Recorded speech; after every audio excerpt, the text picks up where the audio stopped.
அமெரிக்க அதிபர் Donald Trump அடுத்த ஆண்டு வரவிருக்கும் அமெரிக்காவின் 250வது ஆண்டு நிறைவை குறிக்கும் வகையில் வாஷிங்டன் டிசியில் உள்ள லிங்கன் நினைவு சின்னத்திற்கு எதிரில் ஆர்க் டி ட்ரம்ப் என்ற பெயரில் ஒரு வெற்றி வளைவை கட்ட முன்மொழிந்துள்ளார். பாரிஸில் உள்ள ஆர்க் டி ட்ரம்பை மாதிரியாக கொண்டு அமைக்கப்படும் இந்த நினைவு சின்னம் நகரத்திற்குள் நுழையும் பார்வையாளர்களை வரவேற்கும் வகையில் இருக்கும். இந்த தனிப்பட்ட நிதியுதவி திட்டத்தில் தற்போது 3 சாத்தியமான வடிவமைப்புகள் பரிசீலனையில் உள்ளன. இதில் மிகப்பெரிய வடிவமைப்பை அதிபர் ட்ரம்ப் தனிப்பட்ட முறையில் ஆதரிப்பதாக தெரிகிறது.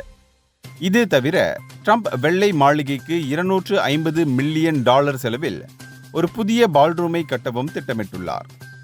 இந்த நினைவு சின்னத்தின் வரைபடங்கள் வெளியிடப்பட்டு திட்டமிடப்பட்ட தளம் ஒரு நினைவு மண்டலத்திற்குள் வந்தாலும் இத்திட்டம் அரசாங்கத்தின் ஒப்புதல்களுக்கு இன்னும் காத்திருக்கிறது. அதன் கட்டுமான காலக்கெடுவும் இன்னும் உறுதியாகவில்லை.